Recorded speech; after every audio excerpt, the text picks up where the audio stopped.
the next 50 years and potentially reach an unquestioned tipping point in climate change? Or are we going to do something right now that's feasible, available technologies? All right, well, this is kind of the last slide, this preamble to carbon capture and sequestration. But again, this is a prediction by a guy from the Energy Information Agency. That's the U.S. government agency that's responsible for making predictions about what's going to happen, keeping track of records and making predictions about what's going to happen in terms of power utilization. And this is the historic record, right? This is predictions. And what you see, this is a significant increase in renewable energy, non-greenhouse gas emitting energy. But what's a little startling here is that in 25 years, almost 80% of our energy is still going to be coming from the combustion of fossil fuels. Okay? Now you can say what you want about alternative energy, but when it comes to paying the bills for electric power generation, at this point we are unwilling to double the cost of electric power by depending on solar panels and other alternative energy approaches. We need to put the pedal to the metal to do those things, but these are responsible, thoughtful people that are suggesting we're still going to be using an awful lot of fossil fuels in the near future. All right, well, this is the last sort of slide, and this is just a review, that same representation of our energy mix here. And the statement really is that the goal of rapidly transforming U.S. fossil fuel-intensive energy infrastructure to low or no greenhouse gas emissions infrastructure on the time frame necessary to address climate change is a formidable challenge. Okay? And that is exactly why Stephen Chu has suggested that we push forward as aggressively as possible on geological carbon capture and what I will call geological sequestration. The most feasible approach to the capture and permanent storage of CO2 is through the injection of CO2 in a suitable geological medium, meaning appropriate rock types, and especially in areas in close proximity to where those emissions are produced. You don't want to pipe this stuff across the country. Okay. Now, again, the three most likely places where this could be done in the subsurface, and again, I want to remind you of the scale here. We're not talking about the top 100 feet or so of the surface. We're talking about in the deep subsurface, in this case, through boreholes drilled in the surface into old oil or natural gas reservoirs that have been depleted, where the fluids have been removed, and the space that's available there can be used to store CO2. We can inject CO2 into oil reservoirs where there still is oil, and in fact, as it turns out, 70% of the oil in most oil reservoirs is never produced. Okay, the pressures decrease as a result of extracting the fluids, and the oil that's in the reservoirs is simply left. But if you inject additional material in, increase the pressure, energize the reservoir, and force the oil back out. It sounds kind of crazy that you're producing oil when you're trying to save CO2, but think about it. What did one of my oil industry folks said that it's C30 gasoline, because only 30% of the emissions result from putting CO2 in and you're removing the petroleum. And again, the reality here is how soon are we likely to stop using gasoline? Okay? So whatever we can do in order to enhance the ability to reduce emissions is what really reduce greenhouse gas emissions is the bottom line. Probably the most viable approach is to use very laterally extensive saltwater bearing rock formations, and by that, very salty subsurface water is well below the water table, the potable water table, where salinities are in excess of about 10,000 parts per million. This is not useful water for really any purpose. Sometimes these waters are actually mined to extract the salt from them.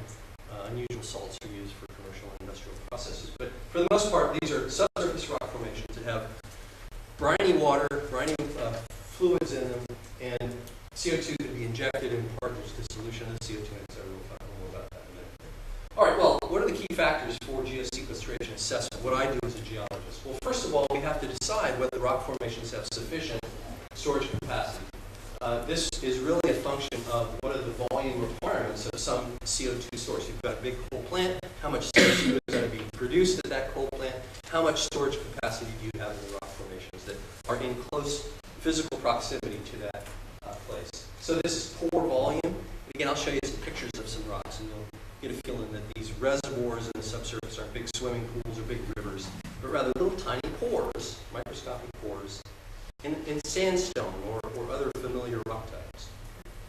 Furthermore, we need to be able to inject the CO2. All right? You know that things can have holes in them, but you can't pass fluids through them because the holes aren't connected. So we got to have a particular kind of rock, and again, that's why us geologists are asked to be involved. And of course, the thickness of this rock formation is also relevant to how much stuff you can put in. We also have to, and I'll tell you a little bit about why this makes sense, but we've got to contain the stuff that we inject, because the CO2 that we inject is buoyant. It's less dense than water. Okay? So it'll move upwards. So we need to have a seal or a cap that will prevent the direct vertical leakage of the CO2 that we inject. And that's a very big deal, a very big source of concern. Okay? Some other things that aren't geological, site details, economic viability, how far away do we have to, how far away is too far, etc. If you're in a place where you might have to take it offshore, etc., these things aren't necessarily relevant to Michigan. And finally, some other things that are very important. You can't interfere with other natural resources. There are other energy resources or other subsurface resources. You can't damage those things through this process. Well, let me just quickly go through that again with some numbers that might make this a little more sensible, and mainly focus on the geological things that are important. Okay?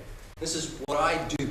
This is my job. These are the reasons why being a geologist is helpful for understanding what I believe to be a very important initiative. So from the standpoint of why a geologist might train themselves, these are the things that I'm training myself, or have trained myself to be able to do. And that is to determine the storage capacity of rock formations in the GOCC surface. If we consider a 600 megawatt coal-fired electric power plant, it's a medium-sized industrial power plant, it's going to produce 4.8 million metric tons of CO2 every year. Okay? In 50 years, it's going to produce 240 million metric tons of CO2. And that's what we got to account for. And I gave this talk to some oil and gas guys, and that's greater than 2 billion barrels of oil. So that's a very big, that's 100 times, more than 100 times bigger than any oil field in Michigan. So that's a huge volume of pore space in the subsurface. Okay? These don't, these kinds of reservoirs to accept this amount of CO2 don't exist everywhere. If you were in Michigan or in Minnesota, forget it, you're out of luck, no possibilities. You're in Georgia, forget it, you're out of luck, no possibilities. Okay? Now, in terms of this injectivity business, how fast can you put it in? You can potentially put a gallon or two in a rock formation, but that doesn't make any financial sense. You've got to put 13,000 metric tons a day of CO2 from this hypothetical power plant. That's 500,000 gallons of supercritical CO2. I'll tell you a little about what that means here in a minute. It's a compressed gas. That 500,000 gallons a day turns out to be 3,500 gallons a minute, which turns out to be 60 gallons a second. Okay, this is a lot more water than you pull out of a domestic water well. Okay, this is a significant amount of material that's got to be disposed of. And finally, in terms of a geological characterization of all of this, we've got to be sure that the seal, the cap that's keeping this stuff from moving up towards the surface back into groundwater or soils or the atmosphere, that would completely eliminate the reason for doing all of this. We've got to have some reasonable assurance that this seal is continuous for literally miles. Okay, because these plumes of CO2